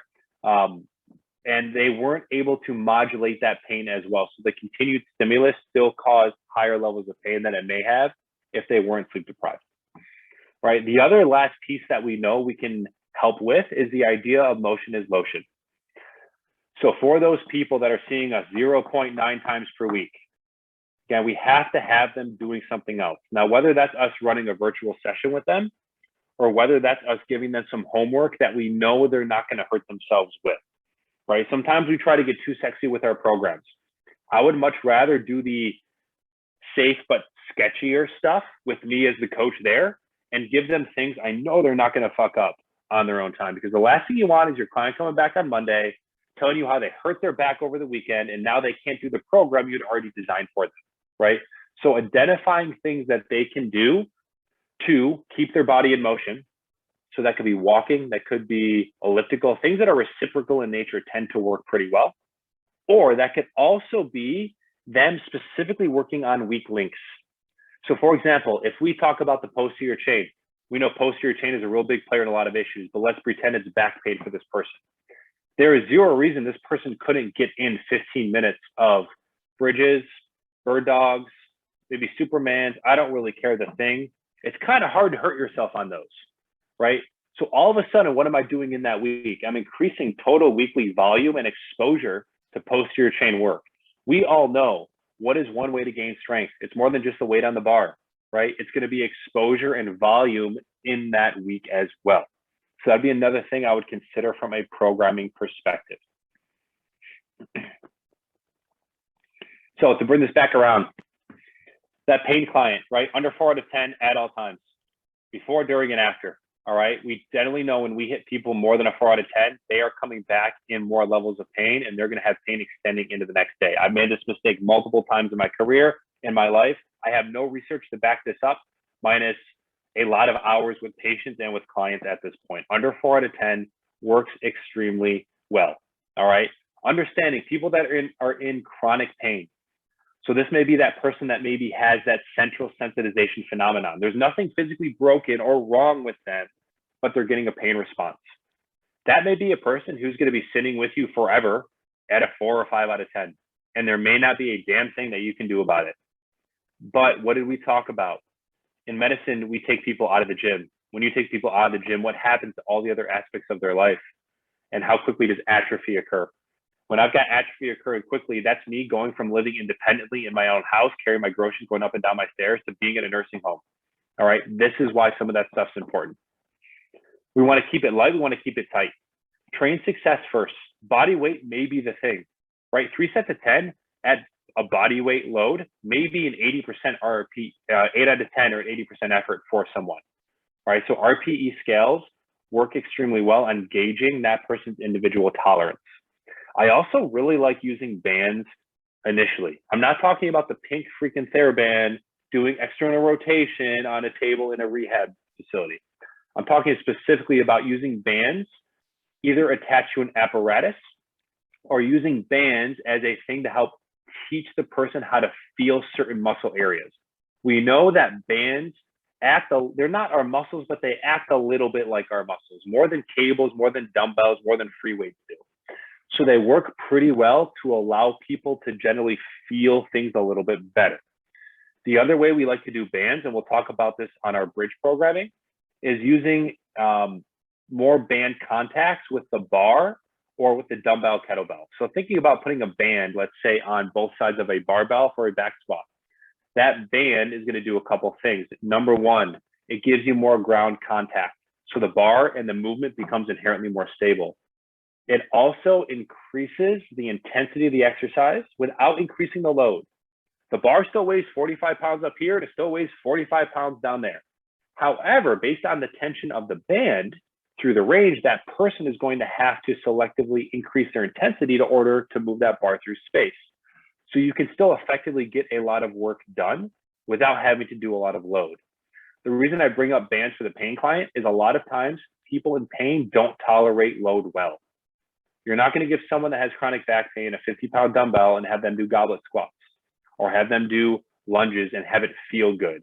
A lot of times we have to find other ways to help increase intensity, and banding up through the range of motion is certainly one of those aspects. Another one I like a lot is just slow stuff down. The reason I like slowing stuff down is because we talk about bracing what you want to protect. When you go slower, it forces that brace a lot more than when people move quickly. It also requires more time under tension. Again, we know this, right? Time under tension is one way we can improve intensity of an exercise. And again, it helps with the inability for people to tolerate load well, all right? Also using bracing and irradiation. You know, if we really truly teach full body irradiation, everything becomes a full body exercise. So we kind of trick someone into performing more work in a given session when they can brace and irradiate a little bit harder because we're using more motor units in that session. Now, most of the time, I know we said we see people 0.9 times per week right now, but we want to try to hit them up about 2 to 3-ish times a week. Really, we're going to be under about 60-minute sessions.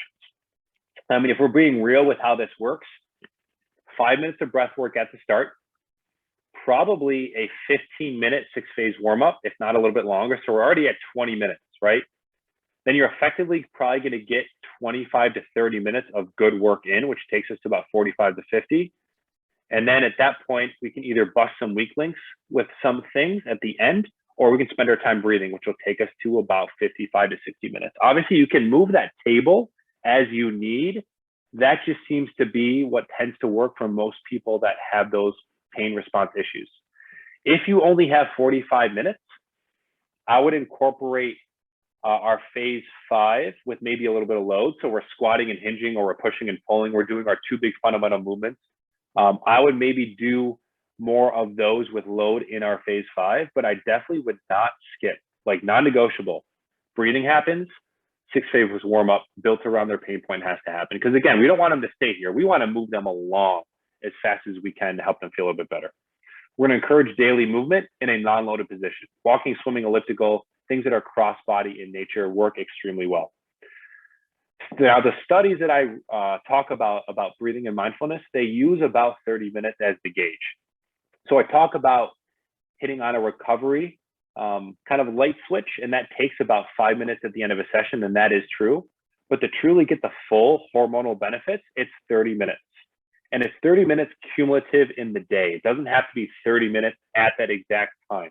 So you could break that up into a 3x10, 2x15. Basically, when they can get that in, it's about 30 minutes total of breath work and mindfulness at that time. And then the other thing, and I think this is really interesting. So we are not psychologists. However, we have to play pseudo-psychologists all the time, right? Like we have to listen to people, hear what they're going through, have them trust us, right? There's some really good evidence that seeing a psychologist and exercising is actually better than exercise alone. You actually get better outcomes. And the reason I bring this up is, again, not that I need you to refer every single person you work with to a psychologist. That's not what I'm referring about. What I'm referring to is making sure we take that time. If 3 to 5 minutes of your session has to be built in, talking to them, how was their weekend? How are they feeling that day? How are their kids? Like there's a very big return for you and for them by doing that. That again, in my mind, it's worth the 3 to 5 minutes of sitting with eye-to-eye contact and having that conversation to show that you give a shit about them, because we know the biggest predictor in a rehab setting, in physical therapy, the biggest predictor of someone getting better isn't what the therapist does. It's trust. It's trust in their therapist. And I don't think anything that we do from the fitness or strength coach end of things, I don't think it's any different. The more trust someone has in you, they're going to show up, they're going to do what you ask. And when you show them that you give a shit, it's going to have a really nice carryover to all the other things they're going to be doing with you. So taking that extra time and building that into your session. And last but not least, do not be afraid to isolate. If you have to isolate out muscle groups for a certain amount of time, that will have generally a positive response. And again, we do know a stronger muscle in isolation, it is a stronger muscle. You're not wasting their time by making that happen. So when it comes to that client that first time, right, we talk about identify their optimal position. So for instance, what's the hardest thing they can do well, right? What position should they squat in that feels the best? Does their foot have to be out a little bit? Does their toe have to be turned? Whatever it is, do that. What if they have elbow or shoulder pain? Well, where should their carrying angle be, right? So we have those assessments we talk about on our certification, right? Use those. Use those that first time for that reason. You want to put them in the most optimal position, because guess what happens if you piss off their pain while they're seeing you and you're only halfway through your session? I've done it. Session's freaking over at that point. It's done, right? The money they paid you out the window because you just pissed them off. Not them. Well, you might have pissed them off, but you certainly pissed their brain off, right? They are in pain right now. So get them to their optimal position and understand and appreciate optimal may change for that person as their pain response improves. So there should be a continuous kind of reevaluation as needed on positional things for them. When it comes to our movement pyramids, right? I talk about training success. When you take our certs, we talk about, start at the bottom, maybe move yourself up. But really, at this point, I don't care. Find what works and do that, right? I don't care how high on the difficulty you start with the person. We literally just want this person to have a physical practice that doesn't hurt, because we're getting all those positive responses, not only for pain, but also full body in nature. Once you unlock success, once you figure out what they can do, you can typically progress that pretty quickly. I'm sure, has anyone had that experience before? You're like banging your head on the table, trying to figure out, what can I get this person to do? And you finally kind of figure it out, and all of a sudden something tends to click and we can move things along pretty quickly. That's kind of what we're talking about. So find success, train success. When you find it, understand you can move along that pathway pretty quick. RPEs, keep the RPEs under about a 7 out of 10. Again, I have no evidence. I don't have a study to tell you about this. All I have to tell you is my personal experience, thousands of hours from myself, from John with clients through the years in all different settings. Think about the pain client. The pain client's not pushing a 5 RM. They're not pushing a 7 RM. They're effectively just trying to get a workout in and not fucking hurt. So one of the best ways to help gauge them not overreaching and doing too much is to use that RPE scale. Keep them under about a 7 out of 10. That would be the goal at all times. We really want to make sure, obviously, we have no pain that's occurring during, also after. This is huge. You got to make sure next time they see you, or if you're doing check-ins the day after, you text your people, whatever that is, check in and make sure that they feel good the day after. I've made this mistake. I've had plenty of people that felt really good. I had a feeling, I'm like, they're pushing pretty hard, but they're telling me they don't hurt. Okay, let's see if they hurt tomorrow. And guess what?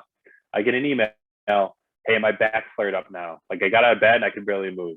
That was my fault, right? That was my fault for not reining them in a little bit during our session. So making sure we're not getting the pain point after, and really trying to keep DOMs. Like, I love DOMs. If I do something and I can't walk for 5 days, in my mind, that's a good thing, even though we all know it's not, right? Making sure we're keeping DOMs, no delayed onset muscle soreness over 48 hours. At that point, we know we've done too much. They can't recover from that. So before we pop into these last couple of slides, which are really just a lot of kind of open discussion based, does anyone have any questions or anything they want to kind of throw in? Everybody good? Cool. Well, here's what I want to do. We have got about 18 minutes. I want to start talking about some different strategies based around movement patterns. So we're not going to talk through all of these slides. I literally have about 5 to 6 slides. Each slide has common pain points in a certain pattern: squat, hinge, lunge, push, pull, and carry. So in the cert, we dive on these a little bit, but this is basically the big master list. So these are things that all of you could take and you could use from a programming perspective. You could use to tweak things up a little bit for your clients come tomorrow or come next week. But I want to dive in real quick. Let's talk about the squat pattern. What are the things in terms of pain? Like, what do we tend to get from our clients when it comes to pain in a squat pattern? I usually feel like for a lot of people I have, it's been somewhere in their hip that is residual, that starts to get maybe into their lower back very lightly, but usually it starts somewhere in their hip, or they're very like high up in their hip, very medial or medius related. So I always talk about a couple options on that. When it comes to hip pain in a squat, we talk about squatting someone in the position that their body was born in, right? Everyone's hips are different. And in fact, on the same individual, the right side is different than the left side 80% of the time. So there's actually almost no one. It's the rarity person that has to squat with the same foot position and what we call our foot abduction angle. When it comes to hip related pain, two of my biggest go-tos in the moment are, number one, change their stance, right? Typically that's going to potentially be more of a toe out and maybe wider stance. Problem is, if their adductors don't have any length to them whatsoever, they may start feeling their groin as they go down in a squat, but we're not going to be having them sumo squat. Typically opening the toes works well, and I'll sit those people to a box. I have a thing, I love box squats. I don't have everyone squat to a box, but almost anyone I see at some point when we rebuild the squat, they go to a box. And the reason why, it forces people to get back into their hips a little bit more, which can potentially clear a little bit more room for the bony structures. It gives them a target. So people tend to have issues, we know, at the bottom part of a squat and keeping tension. And it really helps deload the spine at the hardest part, because we let them sit to deload a little bit, and then we can have them drive back up. What else do we have on a squat? What else do people tend to see on a squat? Knee pain. 100%. And typically, where do we find knee pain on a squat? Usually front, typically front part of the knee. Sometimes it'll be the back, like the squishy spot in the back part of the knee, but very commonly it's the front part. Again, this is not By the way, go ahead. Sorry, when you say the squishy part, are you referring to like, what is it? Like the popliteal, like the stabilizing muscle in the back of the knee? The popliteal fossa, just that space in the back part of your knee. There's not really a muscle there. There's a lot of different like neurovascular structures. I don't want to get too nerdy. What I will tell you, people that have some wear and tear on the knee, maybe a meniscal tear, maybe some degeneration on the knee, that allows the fluid of the capsule to actually then get to the back part of the knee and stay there. So you have cracks in the cartilage, cracks in the meniscus, fluid goes to the back part of the knee and it stays there. Repetitive flexion, bending of the knee, makes the capsule squish backwards. So this is where when people do a lot of like cycling with some of those issues, they create what's called a Baker's cyst. And that's where you now have a fluid-filled sac and it sits on the back part of the knee. That's a very certain avatar. It usually gets misdiagnosed. Not much to do there. They drain it, maybe give them some steroids, but the structure is how it is, and sometimes that may come back. But that's a pretty rare spot. Most of the time, it's going to be on the inside of the knee or the front part of the knee. Couple options on that. Number one, check the ankle. I always tell people, we're not diagnosing, right? But we know we're checking certain things with people. Do they have enough ankle mobility to squat in the first place? We say the knee is stuck in the middle of the hip and the ankle. Stuck in the middle, nowhere to go, nowhere to hide. It's a hinge. It opens and closes, and that's literally all it does. It's a dumb joint. It needs help from the hip and needs help from the ankle.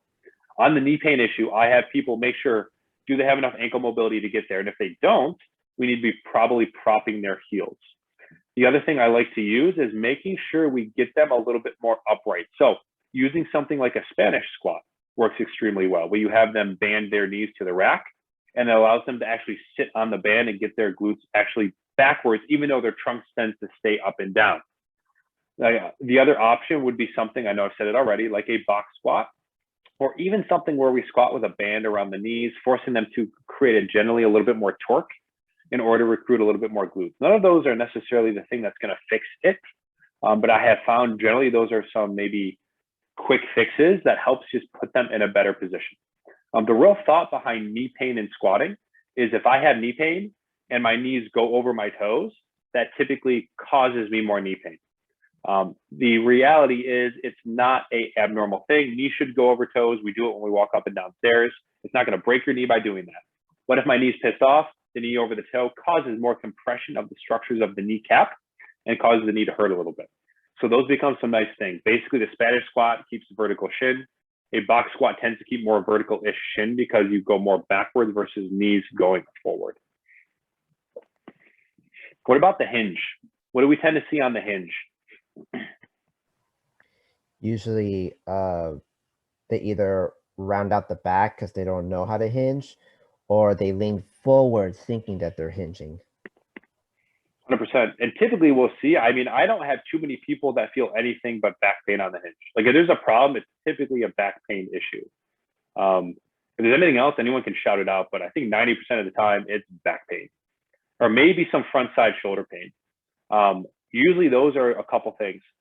Most of the time, that's the inability to create stability to keep their back in a more advantageous position. So we see the rounding, like you said, or the upper trunk tends to go down, or you see kind of the sloppy shoulder where they're here instead of lats engaged and locked in, right? So we know when it comes to hinging, lats are, in my opinion, probably the most important muscle on an adequate hinge because lats do what to your trunk? They actually extend it. So they actually help keep your back in a better position than when they're disengaged that allows that flexion moment to occur. So typically what we'll have to do at that point is we will RNT that. We will put a band on a bar or the apparatus in front. That's option number one. Option number two is to do non-vertically loaded hinges, glute pull-throughs, glute bridges, load that goes this way. Now, if you happen to have someone that has back pain, but they also have like really stiff hips, like they just can't hinge because their hips just in the way, we say RNT becomes a really nice stability method. The 1.5 stance becomes a really nice mobility method. So what I mean by that is I know for myself, I have a right hip that doesn't move. It's never going to move. It's 20 years of pivoting and kicking a soccer ball. Its bony structure is to not let me move certain positions. So when I squat, I can get to about 90 degrees due to my right hip. However, when I 1.5 stance squat on my left side, I can basically go calf to hamstring. So all of a sudden I have a mobility deficit that's limiting my bilateral pattern. So what do I make sure I do? A lot of single leg or 1.5 stance work. And even when I get on my right side for a lunge, I can go through a full range of motion because my feet are no longer affixed to the floor. As soon as you have the feet fixed to the floor, there is no pivot point. So we'll typically recommend from a troubleshooting standpoint, stability deficit, add the RNT method with the band. If it's really a lot of mobility-based issues, maybe hamstring length as well, go 1.5 stance. Because all of a sudden, you can utilize a top-down hinge, right? A 1.5 hinge, which we know can typically be loaded a little bit more, right? It's kind of hard to load a cable glute pull-through pretty heavy because the cable is going to literally pull you backwards. The 1.5 can be loaded fairly heavy-ish to start working on those patterns. What about lunging? What do we get on the lunge pattern? Knees for sure. A lot of knees. Yeah, I was just about to say that too. 100%. A lot of valgus. Yep, 100%. And I think this is why, so a couple big coaching standpoints and also programming. 70% of our lunges go backwards. So when we program as a PPSC, when John does his programming, you'll notice 70% of our lunges go backwards. The reason is the anterior lunge, the king of all lunges, is a much harder motor task for people to do well. And it requires a lot more quad length on that forward leg than a posterior lunge does. And even better, the posterior lunge hits a lot more posterior chain strength, right? Glutes and hamstrings, which we know most people need, where the anterior lunge tends to be more, we'll call it quad dominant. But one thing that you'll tend to see is people that have pain on forward lunges. Number one, make sure the ankle can move. A lot of times that may be that. Number two, they're generally not tight enough. So especially with that valgus position where you see people wobbling knee in and out, Teaching them to irradiate harder through maybe grabbing on the thing that they're using or bracing harder can tend to work. The other option is for that valgus moment where the knee collapses in, you can RNT that. So you'll see this in a lot of sports performance rehab. People after an ACL tear, they get the band around their knee, and then the band is actually pulling them into valgus. Don't pull them the other way. Pull them into the fault, and it forces them to self-correct. It's like holding a weight here to avoid falling into the floor. Load them into where their fault is to force the brain to reflexively stabilize. The other big thing that we'll tend to see on, especially anterior lunging, that I tend to notice is people don't really have fantastic quad length. The way we'll generally check quad length is just completely prone on their stomach, and then their heel should be able to touch their butt. Generally, if you don't have that length, when you're going forward on a forward lunge, your quad has to lengthen across that joint. And if it can't do that, the thought is it provides too much compression to the patellofemoral, or specifically that knee joint. So those are some thoughts on potentially lunge-based things. If they have a problem with posterior-based lunging, we'll typically recommend do step-ups first. You can grade the height. You can cause them to step more through the posterior part of the leg to keep their shin more vertical so the knee's not flying forward, and then gradually expose them to other areas. 100%. Last piece on lunges being issues, single leg training specifically, when you can make all the muscles on that leg stronger and then teach them how to coordinate that, things tend to get a little bit better. So again, this is an avatar that I know you're not necessarily working with, but you'll see the literature talk a lot about adolescent female athletes. So the ages of 9 to about 18, and you'll see them have reports of patellofemoral or knee pain. And we see that valgus moment all over the place. And you do a shit ton of glute work, and then their knee finally starts to feel better. So those are some potential thoughts on locally, independently bring up every muscle around that knee, and that'll typically help as long as their ankle also moves. If you're trying to shove their knee to a place the ankle can't go, it's always going to bite you in the ass. So make sure they have that mobility available. What about, let's talk about pushing. See which one we got. Here we go. We'll hit this one up and then we'll be done. What about pushing? What do we got on pushing? Shoulder. Elbow. Where? Elbow pains. Elbow, shoulder, 100%. So a couple options here. Number one, get them in the correct carrying angle. Make sure to get them here. I actually just had a girl I just did a video consult with. It was the most interesting thing. She had 2 years of anterior shoulder pain, so biceps tendonitis right here. Did a lot of group fitness. In group fitness, every time she pushed and pulled, she did it at this angle. Elbows into her sides, literally a 0-degree carrying angle. Now, here's the very interesting thing about that mechanically. A 0-degree carrying angle actually tightens up the anterior capsule and makes the shoulder structurally more stable. All right, so people tend to use that as a cheat when their shoulders don't feel super strong. But everyone do this real quick for me. Put your elbows next to your sides, and I want you to do a row. Keep your elbow pinned to your side and do a row. Does anyone actually feel their shoulder blade? Versus, I want you to take that same elbow, go to about 45 degrees, and then I want you to row. Can people actually start feeling their shoulder blades move just like a little bit more with a better carrying angle? Yes or no? Yep. So here's what we did for her. Took her carrying angle out, her pain went away in a week. All of her pushes and pulls. So the reason I bring that up is making sure we hit the correct carrying angle for that person and don't let them self-select something that makes it easier without knowing that they can't even control those positions. Number two, shoulder pain responds extremely well to increasing the heck out of your mid and upper back work. Again, every push is initiated with a pull. Every single shoulder person that I've worked with, like there are some nuances to it, but 80% of our programming dives around doing more pulling and less pushing, and their push feels better and they get stronger in it every single time. The other piece on push is don't be afraid to change the range of motion. So I'm a big fan of floor presses. When people have shoulder pain, I'll typically start them doing the landmine because it works on that curve that your shoulder is built in called scaption. And I'll also get them on the floor and we'll do floor press. And that's typically our first exposure to a barbell movement. So we'll do dumbbell work on the bench and then we'll get them on the floor with a straight bar and we'll use that. When it comes to elbow pain, allowing more rotation through the shoulders and the elbow potentially may help you work around that. changing that carrying angle. Some people with elbow pain actually don't tolerate too super up high, which actually coordinates well. A lot of elbow pain, not a lot, some of it can be dictated by tight pecs, stiff T-spine, and they're not able to access certain ranges of motion. So when we take them high, they don't have enough mobility to get there anyway, and their elbow takes the hit for that. Another thing on elbow pain is being a little bit of a hypocrite, not spending as much time working on irradiating through the fist. So when we're really squeezing the shit out of this, that's fine. But that's actually something we use clinically to diagnose like a lateral epicondylitis or a tennis elbow. Because when I squeeze really hard, I hit the extenders and it typically hurts right here. So doing freely moving hand things or finding handles that don't hurt them or allowing things to rotate a little bit more are typically some nice, easy-ish things that work with elbow pain. And again, don't be afraid to use a neutral grip bar if you have it.